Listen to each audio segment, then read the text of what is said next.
नमस्कार मित्रांनो. मित्रांनो, तुम्ही बिग बॉसचे 2 प्रोमो पाहिले असतील. बिग बॉसचे प्रोमो पाहिल्यानंतर आपल्याला कळलं असेल, की बाबा रितेश देशमुख साहेब दिव्या शिंदेला आणि आपल्या काळू डॉनला म्हणजे प्रभू शेळकेला बोलत आहे.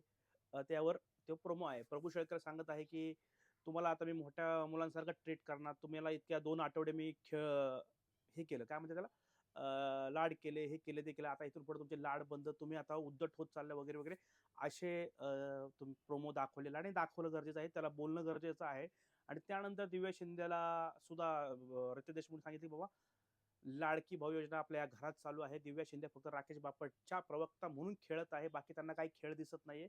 काही दिसत नाहीये. हेही चांगलं आहे आणि हे सांगितणं गरजेचं आहे." त्यासोबत मित्रांनो इतर लोकांनाही सुद्धा झापणं तितकंच देखील गरजेचं आहे. त्यात करण सोनवणे ह्याला झापणं देखील गरजेचं आहे, की करण सोनवणेला असं वाटतं, की बाबा माझे व्ह्यूअर्स, माझे लोकं त्याला वाचवतील नॉमिनेशनमध्ये आल्यानंतर. पण तसं नसतं. इथं खेळ दाखवायला लागतो. तो खेळ दाखवताना कुठं दिसत नाही. फक्त आणि फक्त तो रील्स बनवताना त्यात दिसतो, कंटेंट येताना दिसतो. बाकी काही त्याचा कंटेंट नाहीये. सागर कारंडेला देखील झापणं तेवढं देखील तिथं तेवढं गरजेचं आहे, की सागर कारंडे याचा पहिल्या आठवड्यात सुद्धा खेळ नव्हता. दुसऱ्या आठवड्यात सुद्धा खेळ नव्हता. पहिल्या आठवड्यात त्याची अनुश्रीसोबत जे वाद झाले, तेवढं त्यानंतर तो प्रभूसोबतच दिसतो. प्रभूसोबत त्याचं कॉम्पिटिशन आहे का, असं दिसायला लागतं. त्यासोबत सागर कारंडेला झापणं गरजेचं आहे.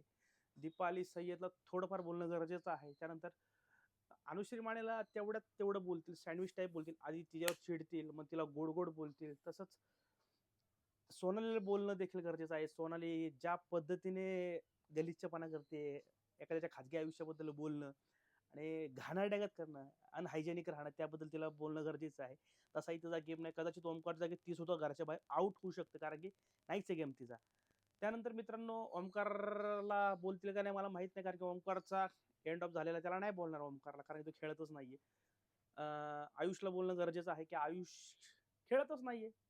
नाहीच खेळत तो. त्याला देखील बोलणं गरजेचं आहे. बाबा खेळ नाही तर घराच्या बाहेर जा. विशालला जास्त बोलणार नाहीये. विशाल कुरघोड्या मागे करतो, पण त्याला बोलणार नाही, कारण की तो एक गेमचा भाग आहे. विशालने असं काय वाढीवपणा केलेला नाहीये. गेमचा भाग आहे त्यामुळे बोलणार नाही. तन्वी चांगली या आठवड्यात दिसलेली आहे. तन्वीला बोलणार नाही कोण. तन्वी भारी खेळलेली आहे. आपला अजून कोण राहिला? प्राजक्ता. प्राजक्ताला सुद्धा झापणं गरजेचं आहे. अजूक रुचिताला बोलणं गरजेचं आहे, की बालिशपणा कमी कर. खूप बालिशपणा करते. अशा लोकांना बोलणं गरजेचं आहे मित्रांनो. आपल्या सचिन कुमावतला देखील सांगणं गरजेचं आहे, की सचिन, तू सुद्धा बाबा खेळ बाबा, नाहीतर खेळ. त्याला म्हणजे समजावणं गरजेचं आहे. तो खेळत नाही, साधा भोळा माणूस आहे.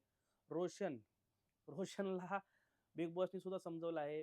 रितेश साहेब येईल, "बाबा एवढा भावनिक राहू नको. ही लोकं चांगली नाहीये. वाईट लोकं इथं. गेम आहे. नसेल तर यायचं नव्हतं बाबा या खेळामध्ये. तुला जर जिंकायचंय, तू जर मग असं केलं तर दिसणार नाही." बाकी या शोमध्ये मित्रांनो तसं काही नाही बाकीचं. थोडे-मोठे लोकं आहेत, त्यांना झापणं गरजेचं आहे.